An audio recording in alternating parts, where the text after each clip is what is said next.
So, the Switch 2 released yesterday. And do I think it's a good console compared to the first one? No. Now before all you Nintendo defenders go in the comment section and start cherry-cherrying in the comment section, I just want to advise that these are my own personal opinions. I mean, even at the start, I thought like, what the hell is this? So in today's episode, I'm going to be telling you why you should not buy a Switch 2. Alright, let's address the elephant in the room first. The pricing. I mean, is Mr. Krabs running Nintendo at the moment because they're charging $80 for Mario Kart? And you think it's just the games? Well, you ain't seen nothing yet, pal. Because they're charging us $450 for the console. And that sucks considering that most people nowadays are going through a cost of living crisis. And I thought the PS5 Pro was bad in pricing. But seriously, I can't tell what's worse, Nintendo themselves or scalpers. And because of all of this increased pricing, Xbox has decided to increase their prices as well. And it won't be long before other companies like PlayStation do it as well. So I guess that's another trend Nintendo started that we all hated.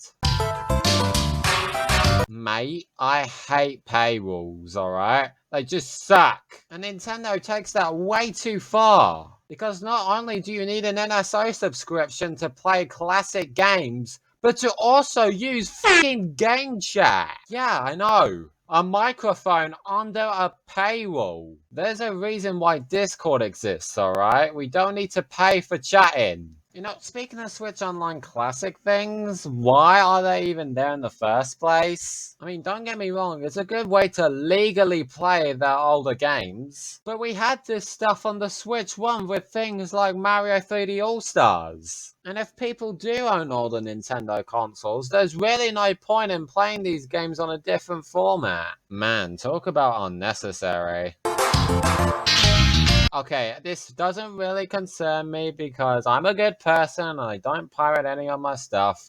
But this is not acceptable. I mean, seriously, imagine bricking something just because you want to have custom themes on your Switch. Okay, this actually isn't new or whatever because Xbox actually did this once, but that was just because someone leaked a Gears of War remaster or whatever, so I guess that's kind of a reason. But just doing this just because of adding games without paying the humongous price that isn't acceptable, again, isn't acceptable. And it doesn't stop there. Physical versions of games will only include a key to buy the digital version of the game. So what's the point of buying physical?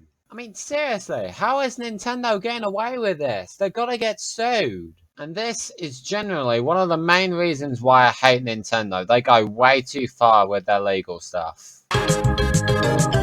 Alright, this deserves its own separate section because this is gonna be a pain. Like, why do I need to use an account to transfer all my data? That sounds super unnecessary. I mean, what if you're just a normal Switch user who didn't have an account and needed to get all the data to your new one? There's no way to do that. Also, can we just talk about how games like Pokemon and Animal Crossing need a separate transfer tool to move all the data over? That is just even more time wasting. Like, mate, I want to play my games. But hey, at least the Switch 2 has a micro SD card slot, so you can just transfer all the data more easily that way. What do you mean normal micro SD cards aren't compatible? There is nothing wrong with the originals. And that's another thing. The Switch 2 has so many unnecessary changes. But I'm not going to dive into that because this video would be way too long because of that. So let me get this straight, Nintendo.